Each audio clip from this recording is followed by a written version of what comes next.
মাঝপথে বিপদে পড়ে গেলাম, না পেছনে ফিরে যেতে পারছি না সামনে আগাতে পারছি। আগে জানলে আজকে আমি বেরই হতাম না, রাস্তায় এত জ্যাম।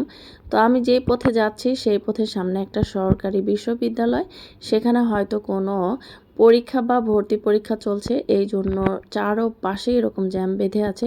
তো মাঝপথেই অনেকক্ষণ বসে থেকে নিরাশ হয়ে রিক্সা ছেড়ে দিলাম। এখানে ঘন্টার পর ঘন্টা বসে থাকতে হবে, তারপরেও জ্যাম ছাড়বে না। তো এই জ্যামে প্রচণ্ড মানুষ, সবারই ভোগান্তি। অনেক কষ্টে মানুষের ভিড় থেকে বের হয়ে আসতে পেরেছি আলহামদুলিল্লাহ।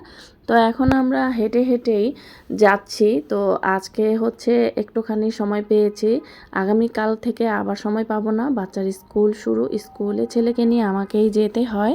তো কথা বলতে বলতে চলে আসলাম হচ্ছে বোরকার মার্কেটে। আমি হচ্ছে বোরকা কিনবো না, আমি হিজাব কিনবো। সেমি লং যে হিজাবগুলো, সেগুলো প্রচণ্ড গরম। তো পাতলা জর্জেটের মধ্যে প্রিন্টের যে হিজাবগুলো আছে, যেন বাতাস আপ ডাউন করে, গরমটা কম লাগে, যেহেতু লং টাইম স্কুলে থাকতে হয়। তো এই যে আমি এরকম হিজাব পরি, এই হিজাবগুলোর ভিতরে বাতাস ঢোকে না, মাথা ঘাড় সব কিছু গরম হয়ে মাথা ব্যথা শুরু হয়ে যায়। তো এইদিকে এই একটা দোকান, এখানে হচ্ছে শুধু খিমার, সেমি লং খিমার, হিজাব, নেকআপ সব কিছু পাওয়া যায়। তো স্কার্ফ পাওয়া যায়। তো আমি একটা কালো হিজাব, লোকটা দেখাচ্ছে, আমি তো কালো হিজাব আমার হাজব্যান্ড পছন্দ করছে না, বা আমিও কিনবো না।